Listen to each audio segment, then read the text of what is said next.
बाहाघर परे स्त्री बाहरिला ट्रांसजेंडर निजको किन्नररू युवती करी होइथिले बाहा परिवार आगरे स्वामी कला बड़ खुलासा विवाह परे संपर्क रखुनथिला स्त्री स्वामी ठारू सबु बेले दूरे रहुथिला एमितिकी बाहाघरर 25 दिन जाए स्त्री उपरे संदेह करुथिले स्वामी परे एही घटना सामना को आसीथिबा नुआ नुआ बाहा होइथिबा युवक जनक कहिसंती।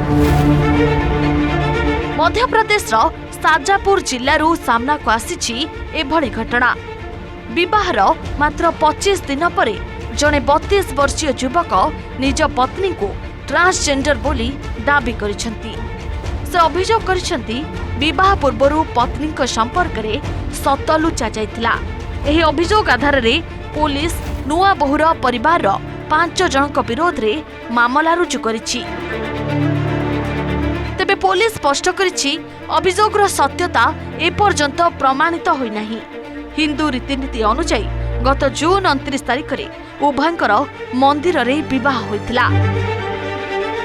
बर परिवार कहवानुसार विवाह रे प्राय 5 लाख टंका खर्च होइतिला। कन्या पक्ष को नगद 1 लाख टंका मध्य दिया जाइतिला। किंतु विवाह परठारु पत्नी विभिन्न बहाना देखाई दाम्पत्य संपर्करू दूरे रहुथिले। जुलाई 2 तारिख रे पत्नी बापघर को जाइथिले एवं जुलाई 23 रे पुणी ससुर घर को फेरिथिले। एही समय रे परिवार किछि सदस्यक मन रे संदेह सृष्टि होइतिला। परे एही प्रसंग को नै उभय परिवार मध्य रे विवाद देखा देइतिला।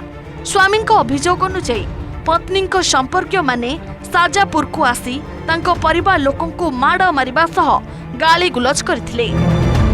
घटना को नै स्थानीय थाना पुलिस तदंत आरंभ करिछि।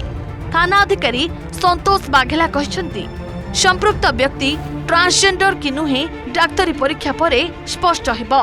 जदि तदंतरे अभियोग सत्य प्रमाणित हुए तेबे ठकेई समेत प्रযোज्य आईन अनुसार परवर्ती कार्यानुष्ठान नियाजिबो।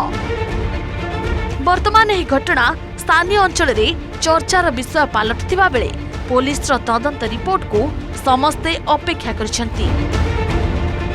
Bureau report OTV.